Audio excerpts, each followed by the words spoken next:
తెలుగు ఉగాది పండగ శ్రీ విశ్వావసునామ సంవత్సర పండగ సందర్భంగా పంచాంగ శ్రవణ మహోత్సవ కార్యక్రమంలో ధనుసు రాశి వారికి ఆదాయ వ్యయం ఎలా ఉండబోతుందో, ఆర్థిక పరిస్థితి ఎలా ఉండబోతుందో ఈ వీడియోలో సవివరంగా సంపూర్ణంగా తెలుసుకుందాం. వీరికి ఈ సంవత్సరం ఆదాయ వ్యయాలు గమనించినట్లయితే ఆదాయం 5 వ్యయం 5. ఎంతైతే అవసరాలు ఉన్నాయో మీరు అంతే సంపాదించబోతున్నారు అని చెప్పి గుర్తుపెట్టుకోవాలి. స్థిరాస్తులు, చరాస్తులు సంపాదించాలి. షేర్లు, సెన్సెక్స్, సాఫ్ట్వేర్, హార్డ్వేర్ రంగాల్లో అన్నిండా ముందుకెళ్ళాలని చెప్పి మీ ఇంటెన్షన్ మంచిదే.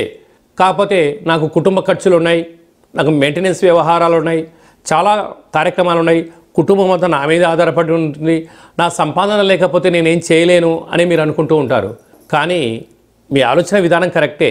కాలం కలిసి రానప్పుడు, అనుకూలంగా లేనప్పుడు మీరు ఆవేశాలకు వెళ్ళి అనర్థమైన నిర్ణయాలు తీసుకొని సమయపాలన లేనటువంటి తిండి, నిద్రలేని రాత్రులు గడప